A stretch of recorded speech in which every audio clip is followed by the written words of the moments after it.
بسم اللہ الرحمن الرحیم۔ معزز ناظرین کرامی، السلام علیکم۔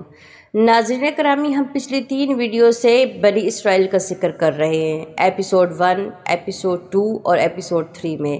اس کو بیان کرنے کا مقصد یہ ہے کہ آپ کے علم میں اضافہ ہو سکے، آپ کو یہ معلوم ہو کہ آپ کا اور بنی اسرائیل کا کیا تعلق ہے، مسلمانوں کا یہودیوں کا کیا تعلق ہے، یہودیوں میں کون کون سے انبیاء کرام آئے ہیں اور اللہ رب العزت نے ان کو کون کون سے انعامات دیے ہیں، اور یہ قوم کب سے اللہ رب العزت کی نافرمان قوم ہو گئی، حالانکہ یہ اللہ کی بہت پسندیدہ قوم تھی، اور اس قوم کا یہ کیوں دعویٰ ہے کہ یہ مسجد اقصی ہماری ہے اور ہمیں وراثت میں ملی ہے۔ تو آپ لوگوں سے گزارش ہے کہ ویڈیو کو سکپ مت کیا کریں، مکمل دیکھا کریں، بہت محنت سے بنتی ہے، اور پچھلی ویڈیو کو بھی واچ کریں تاکہ آپ کو مکمل معلومات اس بارے میں ہو سکے۔ اس کا بیان کرنے کا مقصد بھی یہی ہے کہ آپ کو یہودیوں کے بارے میں مکمل داستان، مکمل معلومات ہونی چاہیے۔ آئیے اللہ کا نام لے کر شروعات کرتے ہیں آگے موضوع کی۔ ہماری پچھلی ویڈیو کا اختتام اس موضوع پر ہوا تھا، اس بات پر ہوا تھا کہ جب بی بی سارہ علیہ السلام کو فرعون کے کارندے اٹھا کر لائے تھے اور فرعون غلط نیت سے ان کی طرف بڑھنے لگا تو بی بی سارہ علیہ السلام نے نماز پڑھنا شروع کر دی اور اللہ سے دعا کرنے لگی کہ اے اللہ پاک، میں نے اپنے خاوند کے سوا کسی کو نہیں دیکھا، مجھے فرعون کے غلط ارادے سے محفوظ رکھنا۔ جب نماز سے فارغ ہوئی تو فرعون نے پھر ہاتھ بڑھایا اور اس دوران اسے عذاب الہی نے آن لیا،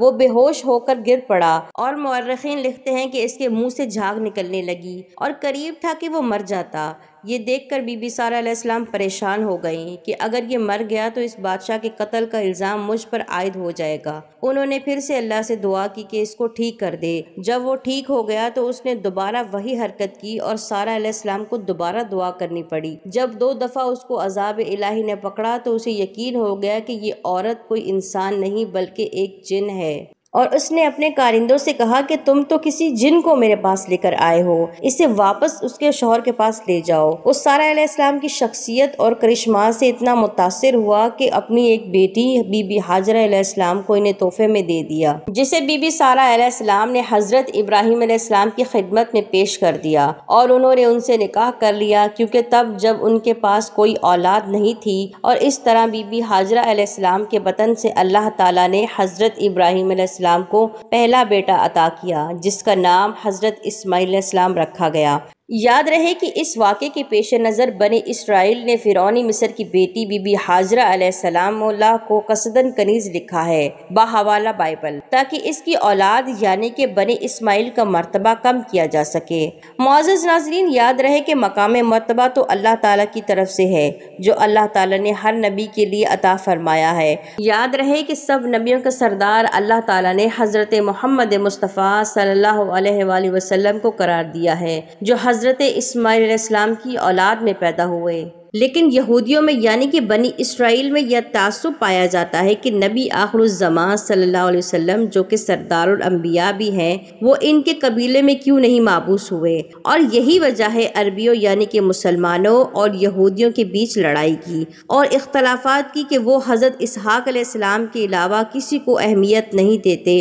اور نہ ہی کسی بنی اسرائیل سے باہر کسی کو نبی تسلیم کرتے ہیں۔ اور آپ کو یہ بھی بتاتے چلے کہ یہودی اس بات پر بھی اصرار کرتے ہیں کہ حضرت ابراہیم علیہ السلام نے اللہ کے حکم سے جس بیٹے کو قربان کرنا چاہا تھا وہ اسحاق علیہ السلام تھے اور نہ کہ اسماعیل علیہ السلام۔ ہم مسلمانوں کا عقیدہ ہے کہ حضرت اسماعیل علیہ السلام تھے۔ اور رہی بات ارض فلسطین کی، تو یہ اسے خدا کی طرف سے انعام اور آل یعقوب یعنی بنی اسرائیل ہونے کی وجہ سے اپنی وراثت کا خیال کرتے ہیں۔ معزز ناظرین، وراثت سے یاد آیا کہ یہودی ہم مسلمانوں اور مسیحیوں کی طرح کسی تبلیغ کے نتیجے میں دوسرے مذہب کو چھوڑ کر یہودی نہیں ہوئے۔ ان کا دعویٰ ہے کہ وہ سب کے سب حضرت یعقوب علیہ السلام کی اولاد ہیں، اسی لیے انہیں بنی اسرائیل کہا جاتا ہے۔ معزز ناظرین، بات ہو رہی تھی یہاں حضرت یعقوب علیہ السلام کے وطن واپسی کی۔ ان کی داستان بیان کرتے کرتے بیچ میں کچھ ضروری باتوں کا تذکرہ کرنا پڑا۔ معزز ناظرین، روایت بتاتی ہے کہ بیت المقدس کی تعمیر کے بعد وہیں پر حضرت یوسف علیہ السلام کی والدہ راحیل کے ہاں دوسرے بیٹے بنیامین کی ولادت ہوئی اور دوران زچگی راحیل کا انتقال ہو گیا۔ حضرت یعقوب علیہ السلام نے اپنی چہیتی بیوی راحیل کو بیت المقدس میں ہی دفن کر دیا۔ ان کے سرانے نشانی کے طور پر ایک پتھر گاڑ دیا جو کہ اب تک موجود ہے، اور کہا جاتا ہے کہ حضرت یعقوب علیہ السلام کو اپنی بیوی راحیل سے اس قدر محبت تھی، ان کی وفات سے سخت قدر رنجیدہ ہوئے اور بیت المقدس کو چھوڑ کر اپنے والد حضرت اسحاق علیہ السلام کے پاس ہیرون یعنی کہ الخلیل شہر آ گئے، اور ان کا بڑا بھائی بھی وہیں آ گیا،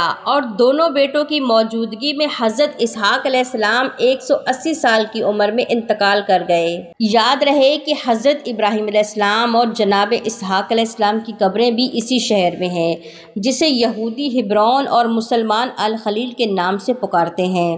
معزز ناظرین، روایت بتاتی ہے کہ حضرت یعقوب علیہ السلام نے بڑی کٹھن اور دکھ بھری زندگی گزاری ہے۔ شروع میں بڑے بھائی کے ڈر سے 20 برس اپنے والدین سے جدا رہے، پھر چہیتی بیوی حضرت یوسف علیہ السلام اور بنیامین کی ماں راحیل داغ مفارقت دے گئیں، اور سب سے بڑھ کر یہ کہ باقی 10 بیٹوں نے اپنے سوتیلے بھائیوں کو یوسف علیہ السلام اور بنیامین کو بہت ستایا۔ چونکہ حضرت یعقوب علیہ السلام راحیل کے بیٹوں سے حضرت یوسف علیہ السلام اور بنیامین سے بہت پیار کرتے تھے، لہٰذا ہر وقت انہیں ساتھ رکھتے تھے، جس پر باقی 10 بیٹے ناراض ہو گئے اور انہوں نے سازش کر کے حضرت یوسف علیہ السلام کو کنویں میں ڈال دیا۔ یہ الگ بات ہے کہ بعد میں حضرت یوسف علیہ السلام مصر پہنچ کر وہاں کے حاکم بنے اور بھائیوں سمیت اپنے والد کو وہاں بلا لیا۔ تاریخ بتاتی ہے کہ جب حضرت یعقوب علیہ السلام مصر گئے تو ان کے ساتھ کنبے کے فقط 93 افراد تھے، لیکن بعد میں جب حضرت موسیٰ علیہ السلام اسرائیلیوں کو قبطی اور زائیوں کی غلامی سے چھڑوا کر واپس یروشلم لائے تو ان کی تعداد 6,93,000 تھی۔ معزز ناظرین، روایت بتاتی ہے کہ حضرت یعقوب علیہ السلام حضرت یوسف علیہ السلام کی جدائی میں 40 سال روتے رہے۔